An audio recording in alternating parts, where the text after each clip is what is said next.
atas nama PSN, kalau lihat kasus di Pulau Rempang, itu misalnya diusirlah masyarakat adat yang sebenarnya sudah tinggal di situ sejak nenek moyang mereka, bahkan sejak Republik Indonesia belum menjadi Republik Indonesia, diambil tanahnya atas nama PSN, dan kemudian kalau mereka menolak dan akhirnya terjadi konfrontasi dengan aparat keamanan, akhirnya digunakanlah gas air mata secara berlebih-lebihan. Kalau waktu itu ibu bapak ingat, sampai anak-anak kecil di sekolah-sekolahan itu sakit matanya, pingsan dan lain sebagainya.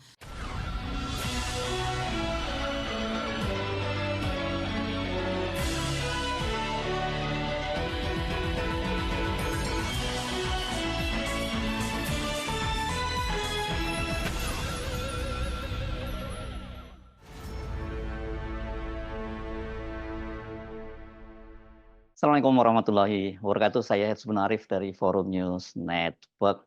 Publik banyak yang terkejut ketika mengetahui bahwa pemerintahan Jokowi ini melalui peraturan presidennya itu memasukkan proyek Pantai Indah Kapuk II dan kemudian juga proyek Bumi Serpong Damai, perumahan Bumi Serpong Damai ini sebagai salah satu proyek strategis nasional.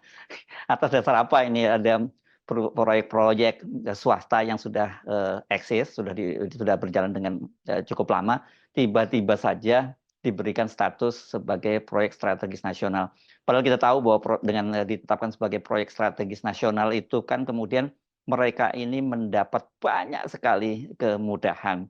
Dan proyek strategis nasional ini sebenarnya kalau kita runut bukan hal yang baru maksud saya, karena sejak era Presiden Soeharto sebenarnya sudah ada proyek-proyek semacam ini. Tetapi bedanya pada waktu eranya Presiden Soeharto itu proyek-proyek itu meskipun dampaknya sama berupa penggusuran terhadap masyarakat yang terkena yang kawasan rumahnya itu menjadi PSN itu waktu itu untuk kepentingan publik gitu ya. Misalnya katakanlah proyek Kedung Ombo yang sangat monumental dan pada waktu itu juga diprotes oleh para aktivis dan mahasiswa.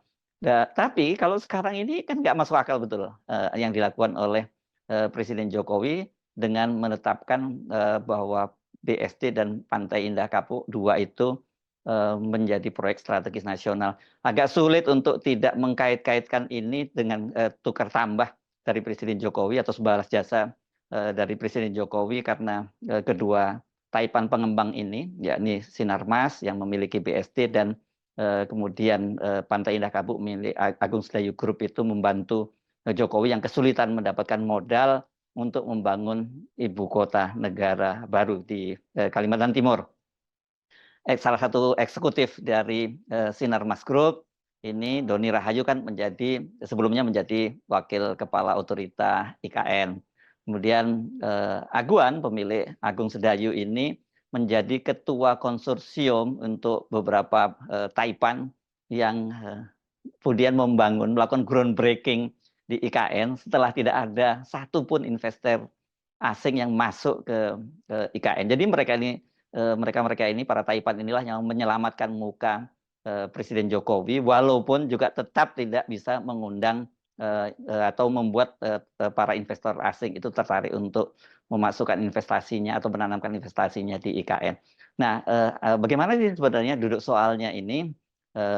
Saya ajak Anda untuk menyimak pernyataan Bivitri Susanti ini seorang ahli seorang pakar hukum tata negara yang sangat kritis gitu ya. Dan acaranya ini saya pandu dalam sebuah diskusi beberapa waktu yang lalu berlangsung di Jakarta. Selamat mengikuti. Assalamualaikum warahmatullahi wabarakatuh. Makasih Mas Hersu, Mas Antoni, Mas Gede dan juga Mas Adi.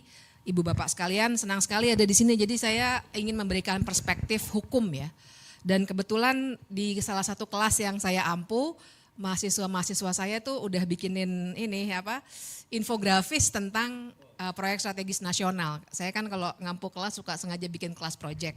Mereka pilih sendiri waktu itu proyek strategis nasional. Jadi ada beberapa data yang ibu bapak bisa ambil, tapi ini sebenarnya teman-teman mahasiswa saya ngambil dari datanya YLBHI, datanya beberapa organisasi lain yang mereka olah gitu ya. Intinya sih begini, barangkali sebenarnya saya pengen mulainya dari, pada pernah baca novelnya George Orwell enggak?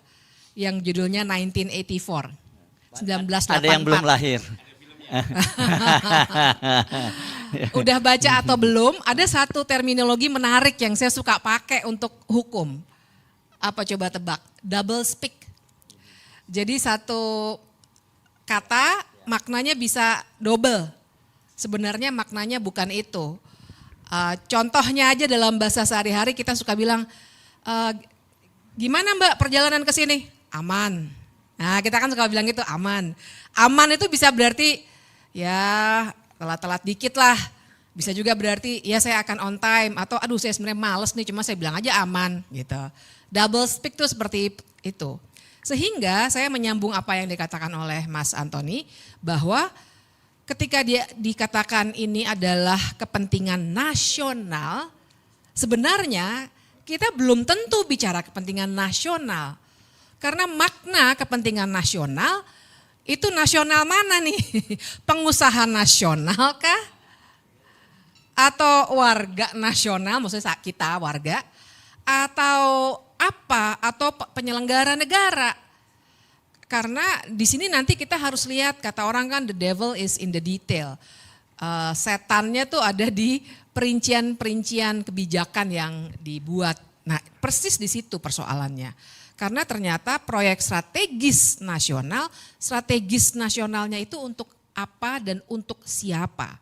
Itu pertanyaan besarnya. Karena kalau kita lihat data yang disediakan oleh mahasiswa saya ini misalnya, yang dihasilkan adalah, ini datanya data tahun lalu sebenarnya 2023. Ternyata ada 106 konflik agraria dari PSN-PSN yang ada di seluruh Indonesia. Dan luas wilayah yang berkonflik itu 800.000 hektar. Yang berkonflik ya, bukan berarti yang lain tidak menjadi masalah, tapi itu karena ada perlawanan-perlawanan. Lebih dari 1 juta rakyat menjadi korban. 134 tindak kekerasan dan 43 kasus kriminalisasi. Kemudian jangan lupa keterlibatan perusahaan swasta itu ada 100 konflik, pemerintah daerah 74 konflik, dan Polri 50 konflik. Jadi memang sedemikian rupa diamankannya PSN. Karena sebenarnya kalau ibu bapak kawan-kawan punya pertanyaan, PSN itu sebenarnya apa sih? Dia itu seperti wadah, ibaratnya gelas ini wadah. Apa aja yang masuk ke dalam gelas ini, dia akan mendapatkan status PSN, jadi itu makanya saya ibaratkan sebagai wadah, dan akibatnya adalah dia akan mendapat banyak sekali keistimewaan. Seperti yang tadi Mas Antoni sebutkan. Beberapa keistimewaannya bisa dilihat juga, tadi sudah disebutkan sedikit, ada peraturan, ada dasar hukumnya dibuatkannya baru di Undang-Undang Cipta Kerja. Dasar hukum yang sifatnya undang-undang. Mas Antoni tadi bilang awalnya hanya perpres, benar. Saya konfirmasi itu. Hanya perpres yang cantolannya langsung ke Undang-Undang Dasar, dan itu seharusnya tidak boleh setelah reformasi. Karena ada perapihan peraturan perundang-undangan dengan undang-undang tentang pembentukan peraturan perundang-undangan, sekarang undang-undang 12 ya, 2011, tapi dulu tuh sejak 2004 itu udah nggak boleh. Karena dulu itu Soeharto pakai kepres buat banyak hal. Saya tahu persis itu karena kebetulan penelitian pertama yang saya lakukan selepas saya, sebenarnya belum lulus kuliah waktu itu, adalah kepres-kepres yang disalahgunakan oleh Soeharto. Dan sebagian dari penelitian yang saya hasilkan bersama kawan saya, waktu itu jadi dasar salah satunya gugatan ya untuk waktu itu Super Semar, Yayasan Super Semar. Tapi kita tahu bahwa sampai meninggal dunia Pak Soeharto tidak pernah kena kasus pidana. Nah tapi belajar dari situ salah satunya penyalahgunaan kepres yang langsung dari Undang-Undang Dasar, maka sebenarnya tidak boleh lagi ada undang-undang atau ada peraturan presiden yang dikeluarkan langsung berdasarkan Undang-Undang Dasar. Nah itu kesalahan pertama.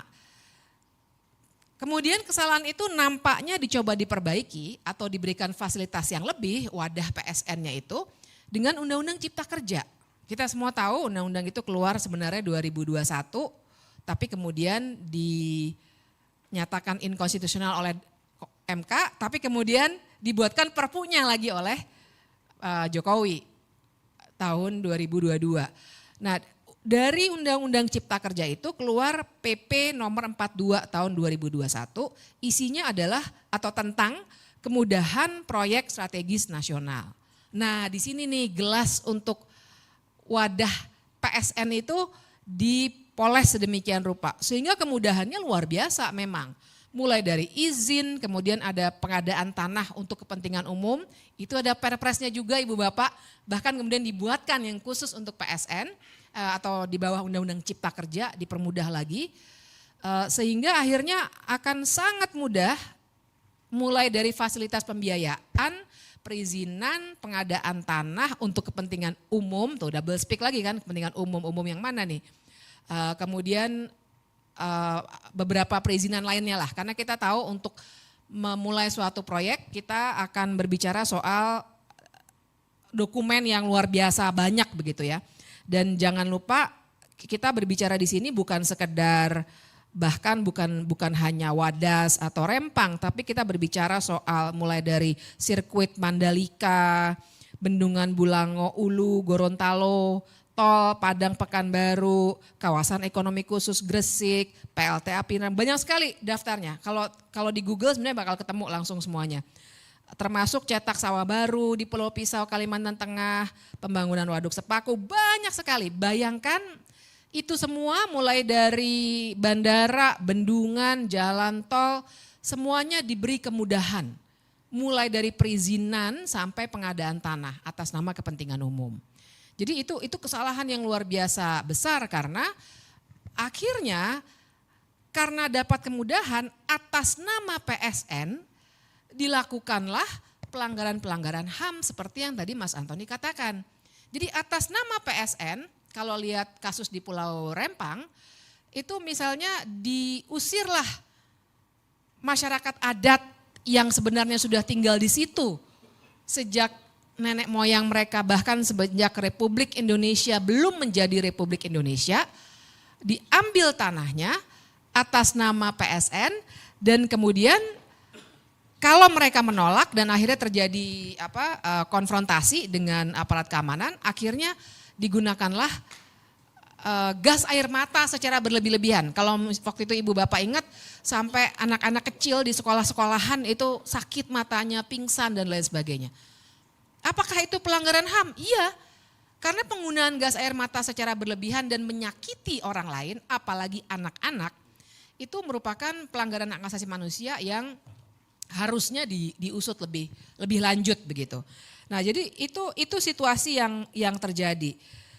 Dan kalau begini, mungkin ada pertanyaan juga, kenapa sih perlu ada PSN? Dan kenapa baru pas zamannya Jokowi aja, mulai 2016 itu ada PSN? Saya kira kita semua tidak anti total pada pembangunan. Tapi masalahnya adalah bagaimana pembangunan itu dilaksanakan. Nah, PSN itu adalah konstruksi hukum, jadi saya ibaratkan dengan gelas ini, wadah, konstruksi hukum yang dibuatkan untuk memberikan keistimewaan. Nah, masalahnya adalah siapa yang bisa masuk ke dalam wadah ini itu tidak jelas prosedurnya. Nah, disinilah terjadi misalnya, kok tiba-tiba sebuah, kita sebut saja dua yang tadi Mas Antoni sudah sebutkan, dua proyek yang sebenarnya sudah jalan dari lama sekali ya, PIK, BSD, ya itu teman saya juga banyak yang tinggal di BSD udah lama dari 20 tahun yang lalu. Tapi kenapa baru masuk sekarang? Karena proses kapan suatu proyek itu masuk atau keluar, nggak ada yang keluar sih sejauh ini ya. Semuanya masuk aja, orang dikasih kemudahan, siapa yang nggak mau. Jadi siapa yang masukin, apa kriterianya, dan bagaimana tolok ukurnya suatu proyek bisa masuk ke dalam wadah yang namanya PSN itu tidak jelas. Disinilah terjadi yang namanya benturan kepentingan. Jadi di sini kita bisa bicarakan tuh kalau kata orang-orang anti korupsi ini yang namanya state capture corruption. Sering juga kita pakai istilah ada conflict of interest. Tapi yang lebih gamblang untuk menunjukkan networknya atau jaringannya adalah kata yang tadi kata Mas Hersu, Mas Antoni sering banget nulis soal itu, yaitu oligarki.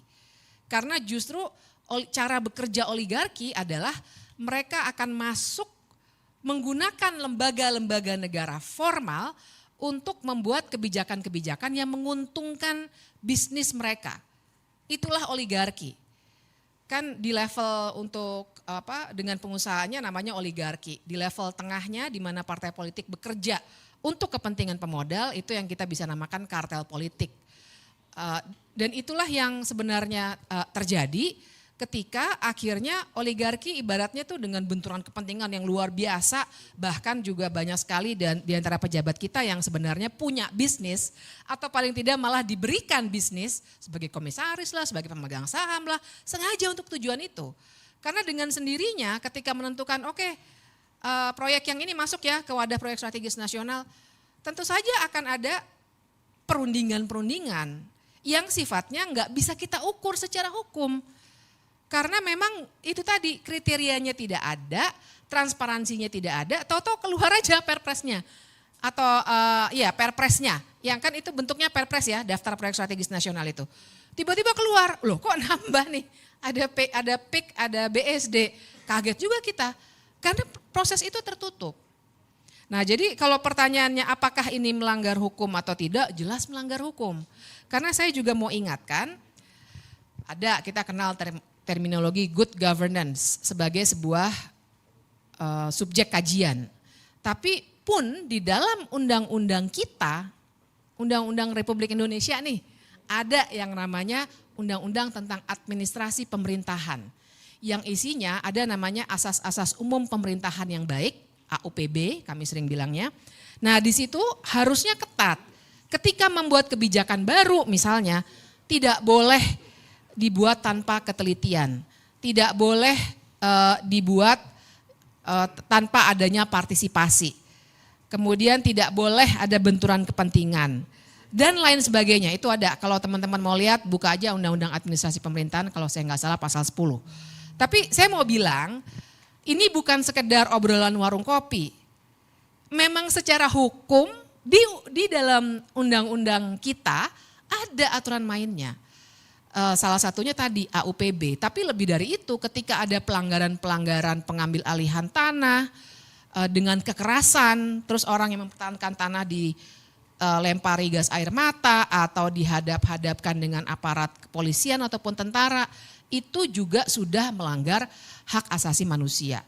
Jadi luar biasa mudorotnya tuh daripada manfaatnya sangat-sangat luar biasa timpangnya. Manfaatnya saya nggak bisa bilang ini memang manfaat buat warga, karena ternyata yang akan lebih diuntungkan adalah orang-orang yang pemilik modal itu, yang seringkali kita kategorikan atau kita analisis sebagai oligarki.